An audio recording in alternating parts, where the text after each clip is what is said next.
මේ තමා අපේ කිරිපුතා. කිරිපුතා ගැන කියන්න කතා නම් ගොඩායි. ඔන්න බලා ඉන්නකෝ අපේ කිරිපුතාගේ වැඩ. අම්මෝ දැන් නම් එළි වෙලා වගේ පුදුම බඩගින්නක් නෙන්නේ. ඊයේ රෑ කෑවට පස්සේ මුකුත්ම කෑවේ නෑනේ. බලන්න ඕනි මොනවද කන්න තියෙන්නේ කියලා. අම්මේ අම්මේ නැගිටින්නකෝ. අම්මේ බඩගිනි හොඳටම මොනවා හරි කන්න දෙන්නකෝ. කිරිපුතා මොකද මේ උදේ පාන්දර කෑ ගහන්නේ? නිදාගන්න ගිහින් තාම එළි වෙලාවත් නෑනේ. අනේ අම්මේ හොඳටම බඩගිනි මට. කන්න මොනවා හරි දෙන්නකෝ. එළුණාට පස්සේ ආයි කන්න බැරිය?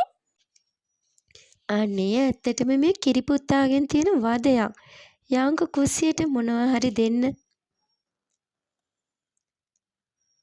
ඔන්න ඉතින් අම්මා දුන්නු කෑම ටික කාලා හොඳට බඩ පුරවගෙන කිරිපුතා ආයේ නිදාගන්න ගියා. හොඳටම බඩ පිරුණා. දැන් නම් ඉතින් ආයෙ එළි වෙනකන් නිදා ගන්න පුළුවන්. ඔන්න ඔහොමයි කිරිපුතාගේ වැඩ.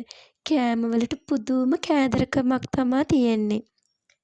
ඉතින් මේ කෑදරකම නිසා කිරිපුතා කියනවා වෙනුවට ගමේ යාළුවෝ කියන්නේ කෑමදාස කියලයි. එච්චර ප්‍රසිද්ධයි මේ කිරිපුතාගේ බඩචාරිකම. ඔන්න ඉතින් උදේම නැගිටපු කිරිපුතා හොඳ එළකිරි වීදුරුවකුත් බීලම දවසේ දඟවැර ටික පටන් ගත්තා. කිරි වීදුරුවක් දීපු එකේ හොඳට සෙල්ලම් කරලා උදේට කන්න ඕනි. අම්මා අද මොනවද දන්නේ හදන්නේ? අම්මේ අම්මේ අද මොනවද උදේට කන්න හදන්නේ? කිරිපත්ත ඉන්දියාප්පද මොනවද කියන්නකෝ. කිරිපුතා අද මං බත්තු යන්නේ. බත්තුයි පරිප්පුයි බිත්තරයි ගොටු කළ මැල්ලුමුකි. හොඳයි නේද? අද නම් හොඳට කන්න පුළුවන්. බතුයි පරිප්පුයි බිත්තරයි මැල්ලුයි ෂා නියමයි. ඉක්මනට හදන්නකෝ. මට බඩගින්නකුත් එනවා දැන් නම් අම්මේ. ඉතින් මේ කෑමදාස උදේට හොඳටම කාලා සෙල්ලම් කරන්න වත්ත පහලට ගියා.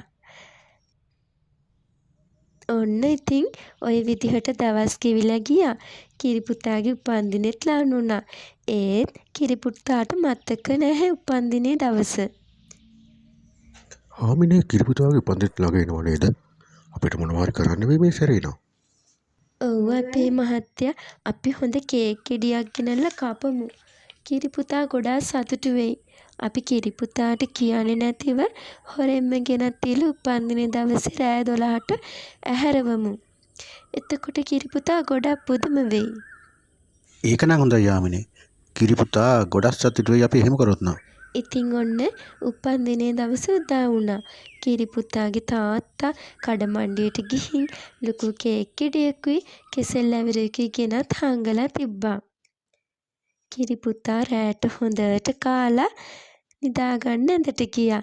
කිරිපුතා නිදාගත්තට පස්සේ ගමරාලයි හාමිනේ කේක් ගෙඩියයි කෙසෙල් ඇවිරියයි මේසුවට තියලා නිදාගන්න ගියා.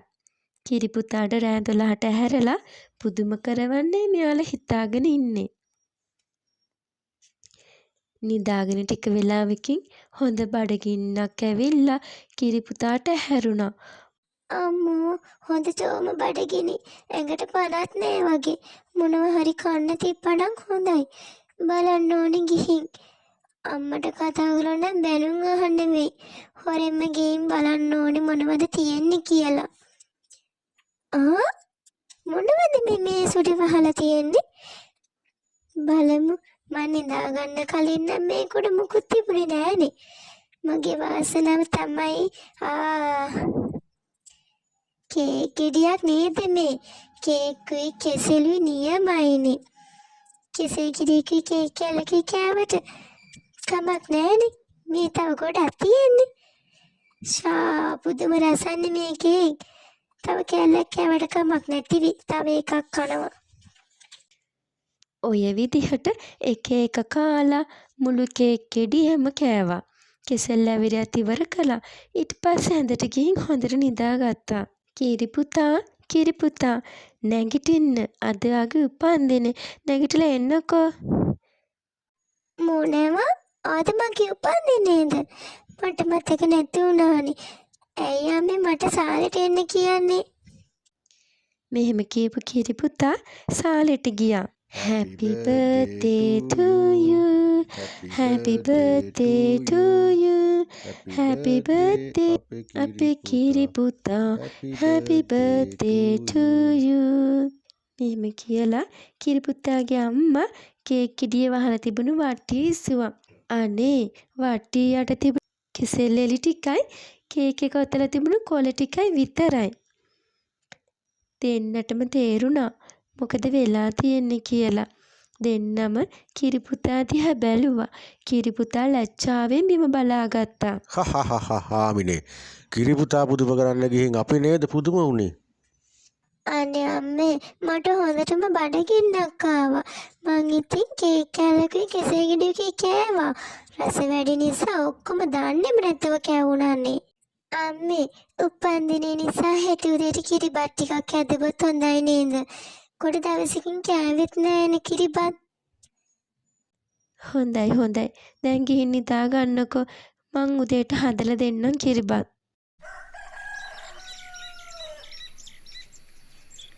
කිරි පුතා කඩේට ගිහින් එනවද?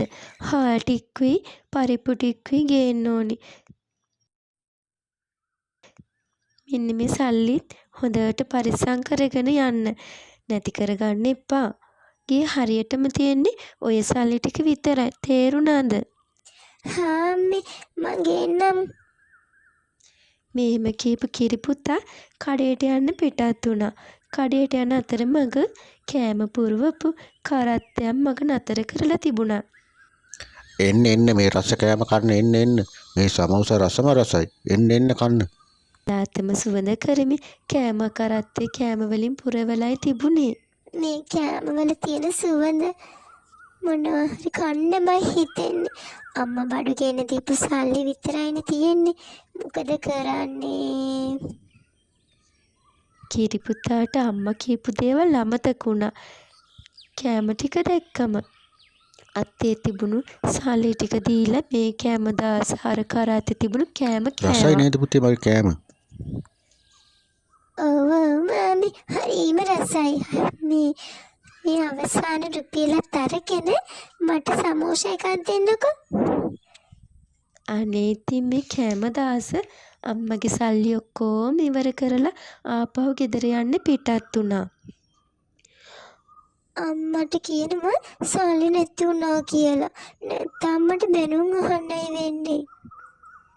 කෝ පුතේ ගෙන්න කීපු බඩු ටික මොනවත් කියනත් නෑනේ.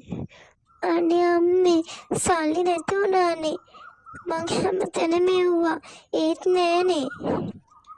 අනේ දෙයියනේ කිරි පුතා ගෙදර තිබුණේ ඒ සල්ලි ටික විතරයි. දැන් මොකද කරන්නේ? ගෙදර හරි උයන්න කියලා කිසි දෙයක් නෑ. මං දැන් මොකද කරන්නේ? අපේ මහත්තයා බලන්නකො උණු දේ කිරි පුතා සල්ලි නැති කරගෙනනේ. උයන්න කියලා කිසිම දෙයක් ගෙදර හරියකවත් නෑ. මොකද දැන් කරන්නේ? අපිට නම් ආමිනේ බඩගින්න හරි නිදා ගන්න බැරිය. කිරි පිටාට මොනවා හරි හදලා දෙන්න දෙයක් නැද්ද ගෙදර? හාල් පොඩ්ඩක් ඇති. කිරි පුතාට ඒ ටික හදලා දෙන්න. මෙහෙම කියපු හාමිනේ ඒ හාල් පොඩ්ඩ අරගෙන පුතාට උයලා දුන්නා. කිරි පුතා අම්මයි තාත්තයි කතා වෙන දේවල් අහගෙන හිටියේ. කිරි පුතාට තේරුණා තමා කළ වැරැද්ද තරම. අද තමන් නිසා අම්මයි තාත්තයි දෙන්නම බඩගින්නේ. කිරි පුතාට හරිම දුකයි. තමන්ගේ බඩජාරිකම නිසා වුණු දෙයක් කිරි පුතා කල්පනා කළා. කිරි පුතාට රෑ නිින්දක් නෑ. අම්මයි තාත්තයි බඩගින්න නිදාගත්ත නිසා. ඒ ගැනමයි කිරි පුතාට කල්පනාව. කිරි පුතාට හරීම දුකයි. ආයෙත් මේ වගේ වැරදි වැඩ කරන්න හොඳ නැති බව කිරි පුතා තේරුම් ගත්තා. පහුවදා උදේම නැගිටලා කිරි පුතා අම්මා ළඟට ගියා. අම්මා ළඟට ගිහින් කිරි පුතා සිද්ධ වුණු දේ සේරම ඇත්තම කිව්වා. ආයේ වගේ වැරදි වැඩ කරන්නේ නැති බව අම්මට පොරොන්දු වුණා. කමක් නෑ කිරි පුතේ. ඔයා වැරැද්ද තේරුම් ගත්තනේ. ඒ ඇති. ආයි ඔය වගේ වැඩ නොකර ඉන්නකෝ. කොච්චර හොඳද? එතැයින් පස්සේ කෑම දාස බඩ චාරිකමට කන්නේ නැතිව පිළිවෙලකට කාලා බීලා ඉන්න පුරුදු වුණා. ගමේ හැමෝගෙම ආදරය දිනාගෙන කිරි පුතා හොඳින් ජීවත් වුණා. ඉතින් දුවේ පුතේ ඔන්න ඔයාලට අලුත් කතාවක් ගෙනාවි. ඉතින් ඔයාලා මේ කතාව බලලා චූටි කමෙන්ට් එකක් අම්මලාට කියලා දාන්න. ඒ වගේම තවත් අලුත් කතා බලන්න ආසයි නම් මාව අපේ channel එකත් subscribe කරන්න. සුබ දවසක්.